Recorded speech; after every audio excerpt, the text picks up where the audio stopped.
They've all enjoyed success separately, but have come together to create one of the very best TV shows around at the moment, Severance. It's Ben Stiller, Britt Lower, and Adam Scott.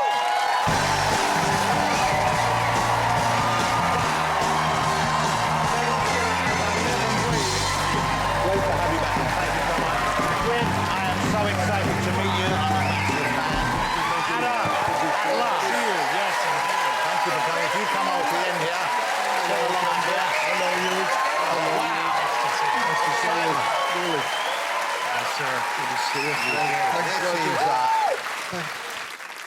You know Piers a bit socially, I believe, don't you, Adam? Well, Ben? Pierce and I both have places in Hawaii that we've been going for years and years. Yes. Wow. Kauai. And so Pierce, Pierce, you're like the mayor of Kauai. I don't know. That's a very kind is, thing to say, kind of. Ben, but I think you've taken over now, really. No.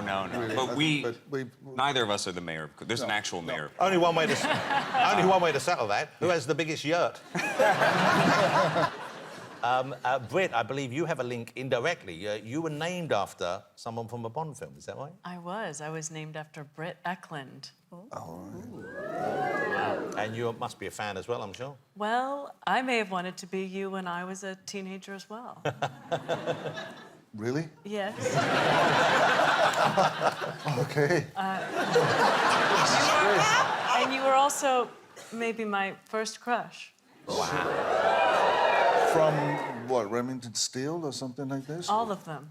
Oh, really? Okay, thank you, Britt. I fell in love with him in The Long Good Friday. Yeah. And Adam, you've worked together as well, haven't you, I believe? Yeah, well, I had a tiny part in The Matador, and I don't know if everybody's seen The Matador, but this is an incredible Pierce Brosnan performance. Great role, yeah. Thank you very And much. Adam, I can't believe you're in that movie. I am in that He's movie. in so many things. I'm in it Have for you seen like The 5 Matador seconds. and Yes. you just didn't know he was in it? Totally forgot he was in Wow. it. Yeah. It was a memorable performance. Yeah. Let's talk about Severance, though. Yes. What a hit it's been, what an amazing show. And fans like myself, we are very devoted to it. But for those who might not have seen it, of course, there's so much TV these days, how would you explain the premise? And I'll go to you, Ben, because you directed many episodes. Yes. Amazingly. Thank you. And, I mean, you did them amazingly, not amazing that you were allowed to direct them. It was amazing that I was allowed to direct it. And you co-produced the show as well, I believe. Yes, Okay, yeah. so how would you describe a show as difficult to describe as this? I mean, the concept of the show is that Adam plays a guy who gets a job at a company where they put a chip in your head, and when you go to work, you go down an elevator, and the chip activates, and you forget everything about your life on the outside, and then you work all day, and then when you leave, you forget everything that happened on the inside. So you have your outie and your innie. And he's decided to do this because he's going through a loss in his life. He's lost his wife, and he wants to forget. And so I think the show is a lot about that, you know, about sort of grief and also the weirdness of what's going on at this big corporation, Lumen, that sort of is doing something we don't quite know what they're up to, and also the weirdness of this world where these people don't know who they are, what they're doing, or why they're there, but they're just having this sort of like office life that, you know, might resemble something like The Office or Parks and Rec or something like It's that. amazing because, of course, you've got this kind of very high premise, and it's filled, as Ben just said, with kind of like puzzles, mysteries you're trying to solve. But at the same time, at the heart of it, there are these very, very human, very compelling characters making sense of it. And you play essentially two characters, I guess, Britt, as you had them. They're like two versions of the same person, but very, very different. That must be quite a challenge. Yeah, it's great fun. We're essentially the same person, but two parts of that same person. I kind of like to think about it as the inner child who's woken up on the severed floor.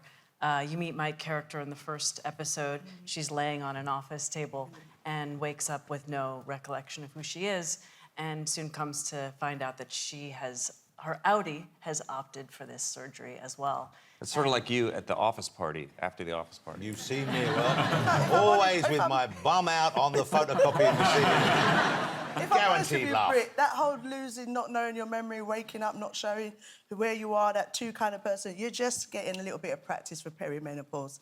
That's really what it is. Because season 1 came out about, I think, 17 years ago. Yes. So we were waiting for exactly. that was quite a long way. We had a long way, yeah. I mean, I'm so happy that the audience from season 1 stayed with us, and then we got a bigger audience for season 2 because we had a 3-year break, which was not intentional. We had a writers and actors strike that kind of hit us in the middle, and it just was much longer than we thought. And so presumably then we can expect season 3 any day now?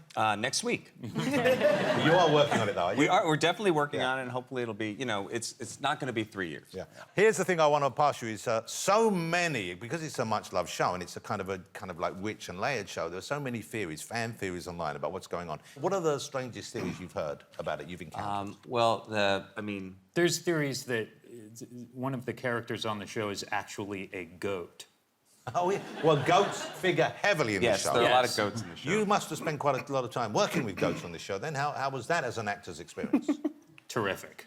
Way easier than acting with Adam. That's right. That's right. Was it always your goal to direct, though? Because I know, obviously, I knew you first as an actor, a great comic actor, and actor as well. First time I saw you on screen, though, you were being directed by the great Steven Spielberg. I saw you in Empire of the Sun. I had a little part in Empire of the Sun. He came to a play that I was in, first job I ever had. He saw the play, and then he called me in for a meeting.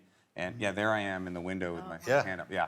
I'm like 20. A 20 baby. years old. Yeah. And I had a meeting with him, and he said, "You're going to play these prisoners of war in this story by J.G. Ballard, Empire of the Sun, this great novel." And it was really, though, like an amazing experience to be working, you know, with your idol. I mean, presumably you were because you had in mind that one day you'd like to direct, you were watching what he did. You were studying his technique. Oh, totally, yeah. And I'd made a short film that I showed to him. I had a video cassette of it, and he watched it, and he, you know, gave me some feedback on it. And there was one scene where there was like a really long steady cam shot where I had like one line, and I think my line was like, "Hey kid, have you got a Hershey bar?"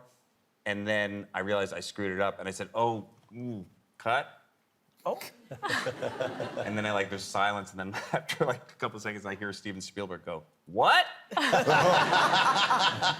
I'm sorry. I said, you know, I just screwed it up. He goes, "You never yell cut if you're the actor." And I just turned white because I knew, yeah, it was really. That's amazing. And but did you ever work in a Spielberg film again? No.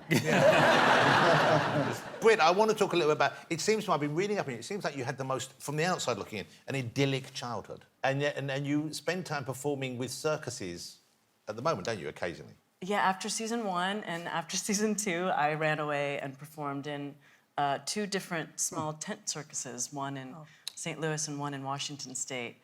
And that's me on top of the tent in the shoestring circus.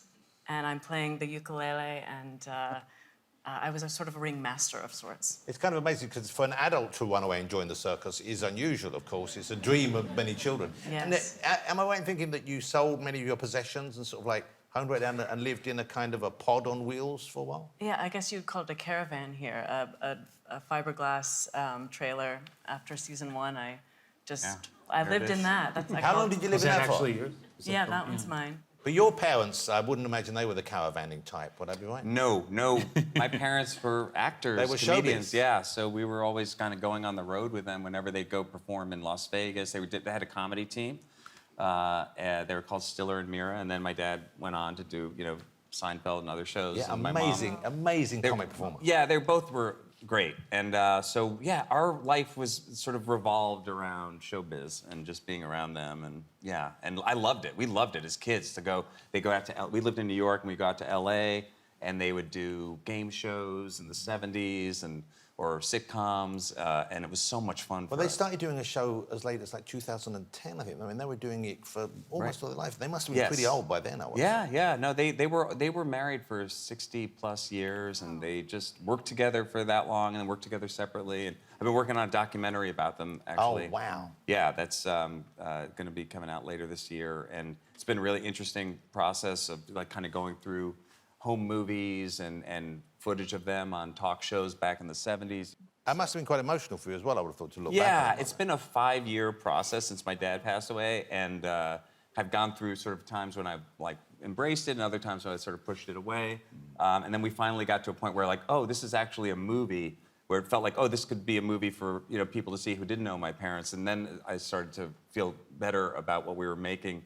But I think, and then it started to get more emotional at the very end. And I think now I'm kind of going to that part of it where it's like, now I'm going to let it go. And so I'm glad I had something to kind of, you know, help, I guess, process the, you know. I can't wait to see it. I hadn't seen so much of your mum's work, but your dad's work I just adored. You work, speaking of working with family, you work with your wife occasionally, and she's a producer, I believe? Is that right, Adam? Yeah. I don't know where this story might lead, but I've been told there was some incident involving prosthetics when working together?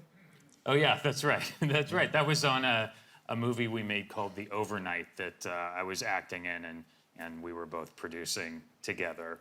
And I had to wear a prosthetic penis in the movie.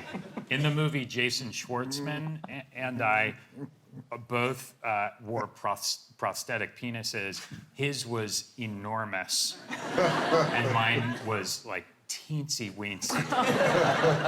And so hold on, your wife is producing this? My wife is producing it. Is this her getting revenge Right. for something at home? Or? That's right. Funny how she cast me in this film. But so when we were shooting these scenes, it had to be applied, it had to be put on, and we weren't gonna ask the makeup department to help me out with this. So naturally, my wife, the producer, would come in and help me get the prosthetic penis on. But it was so small. How does that work? Because presumably it can't. If it's smaller than the actual item, then it can't go over the top. Yes. So presumably the original is. It has to go held, somewhere. and then it's just planted on top, like a pimple. That's right. That's right. It's sort of a situation where you're like just pressing down and Was it an playing. innie or an outie? That's Whoa. Yeah. Very good.